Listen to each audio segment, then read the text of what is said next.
મિત્રો, હું Sheetal Mehta news of કચ્છમાં આપનું સ્વાગત છે। આજે તારીખ 2 એપ્રિલ 2024 જોઈએ આજના સમાચાર।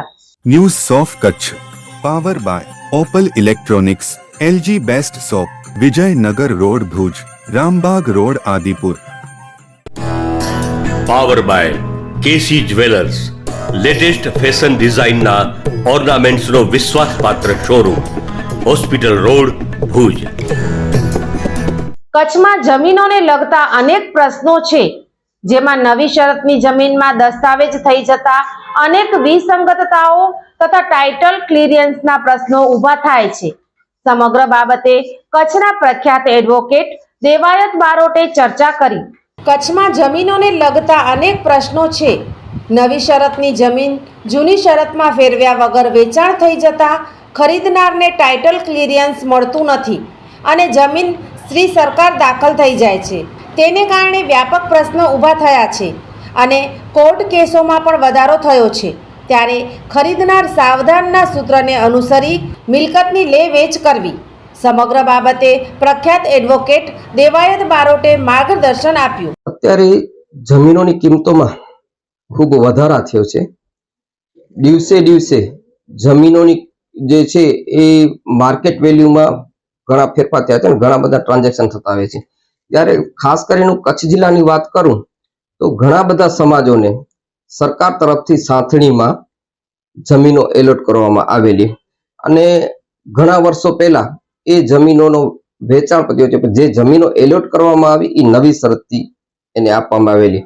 હવે વ્યક્તિઓની અજ્ઞાનતા અજાણતાના કારણે આ જમીનને જૂની શરતમાં ફેરવ્યા સિવાય દસ્તાવેજો જે તે વખતે બનાવવામાં હવે એ દસ્તાવેજના આધારે જ્યારે રેવન્યુ રેકર્ડમાં એન્ટ્રી દાખલ કરવાની વાત આવી ત્યારે એવી હકીકતો ખરીદનારને જાણવા મળી કે ભાઈ તમારી જમીન જે છે એ નવી શરતની છે, એ જૂની શરતમાં ફેરવ્યા સિવાય દસ્તાવેજ બન્યો છે, એટલે જો એન્ટ્રી દાખલ થશે તો શ્રી સરકાર જમીન દાખલ થઈ શકે। એટલે જે તે વખતે એ જે છે એ દસ્તાવેજ એમને એમ રાખી દેવામાં આવ્યું, એના રેવન્યુ રેકર્ડમાં કોઈ એન્ટ્રી પાડવામાં આવેલી નહીં। એન્ટ્રી પાડવાની જોગવાઈ એજ પર ધ મુંબઈ જમીન મહેસૂલ એક્ટ અને હકપત્રકના નિયમો પ્રમાણે એવી છે કે કોઈ પણ દસ્તાવેજ સબ રજિસ્ટ્રાર કચેરીમાં રજૂ થાય તો સરકાર ખુદ એટલે કે મામલતદાર ખુદે એનો આખા મહિનાનો 30 દિવસનું આખું સાંકળિયું મેળવી અને જેટલા ફેરફાર થયો એની નોંધ દાખલ કરવી જોઈએ। પરંતુ અત્યારની પરિસ્થિતિમાં આ પ્રોસિજર ફોલો કરવામાં આવતી નથી। જ્યારે એન્ટ્રી દાખલ દસ્તાવેજ થાય છે ત્યારે એન્ટ્રી દાખલ કરવા માટે જે તે વ્યક્તિ જે છે એ પોતાની પ્રોસિજર કરતો હોય છે। મામલતદાર જાતે સાંકળિયું મેળવીને કોઈ નોંધ દાખલ કરતા નથી। તેવા સંજોગોમાં આ જે જમીનો છે એ નવી શરતમાં વેચાણ થયા એ દસ્તાવેજ રાખી દેવામાં આવે। હવે અત્યારે જમીનોના ભાવ જ્યારે ખૂબ વધી ગયા ત્યારે જે છે એ જે મૂળ માલિકોના, કારણ કે દસ્તાવેજ બન્યો પણ રેવન્યુ રેકર્ડમાં ફેરફાર ન થયો એટલે મૂળ માલિકના નામે જ રહી આ જમીન।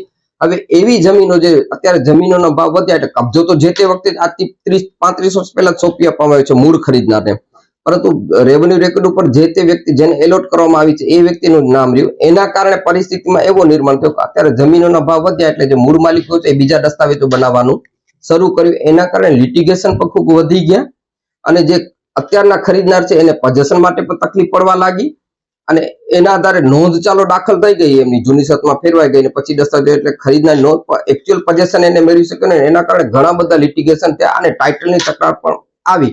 મારું સજેશન એ છે કે ખરીદનાર સાવધાનનો સિદ્ધાંત છે એના પ્રમાણે જે વ્યક્તિ આ જમીનો ખરીદે છે એમણે પહેલા એના ટાઇટલ જોવા જોઈએ, સબ રજિસ્ટ્રાર કચેરીમાં સર્ચ રિપોર્ટ મેળવવો જોઈએ કે આ જમીન અગાઉ કોઈ દસ્તાવેજ બન્યા તો નથી ને, જો ન બન્યા તો જ ખરીદ કરવું જોઈએ। પરંતુ આ પરિસ્થિતિ અત્યારે ઊભી થયેલી છે। હવે જે ખરીદનાર છે એને જમીન ખરીદી લીધી, એના નામે નોંધ પડી, ત્યારે જે પ્રથમ ખરીદનાર છે જે નવી શરતની હતી ત્યારે એ ખરીદીને જો દસ્તાવેજ રજૂ કરે છે તો ઓ દસ્તાવેજના કારણે શરત ભંગ થાય છે અને જમીન શ્રી સરકાર દાખલ થઈ જાય છે। ત્યારે નવા ખરીદનારને પહેલા ટાઇટલ નથી મળતા, જૂના ખરીદનારને પણ ટાઇટલ નથી મળતા અને કોર્ટમાં જે છે એ બીજા અનેક લિટિગેશન ઊભા થઈ જતા હોય છે। આવી પરિસ્થિતિનો અત્યારે ખાસ કરીને કચ્છ જિલ્લાની વાત કરીએ તો એવા ઘણા બધા લિટિગેશન ઊભા થયેલા છે।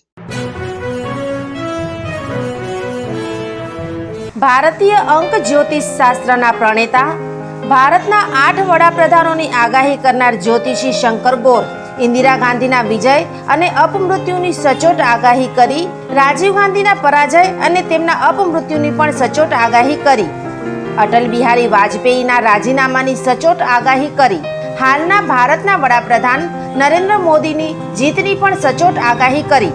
વર્ષ 2012માં પણ નરેન્દ્ર મોદી માટે આગાહી કરી છે કે મોદીજી જીતની હેટ્રિક કરશે અને 2024માં પણ ચૂંટણી જીતશે. જ્યોતિષી શંકર ગોરની મંત્રજાપ, ગુરુના નંગ વગર સાચી સલાહ અને સચોટ ઉપાયથી 20,000થી વધુ લોકોને ફાયદો થયો. ઘર બેઠા સલાહ મેળવો. Mobile number 9909602928. ટીના હાઉસ, છઠ્ઠી બારી ring road, Bhanji street, Bhuj, Kutch. દર્શક મિત્રો, આ હતા આજના સમાચાર. આવતીકાલે ફરી મળીશું. ત્યાં સુધી મને રજા આપશો. નમસ્કાર.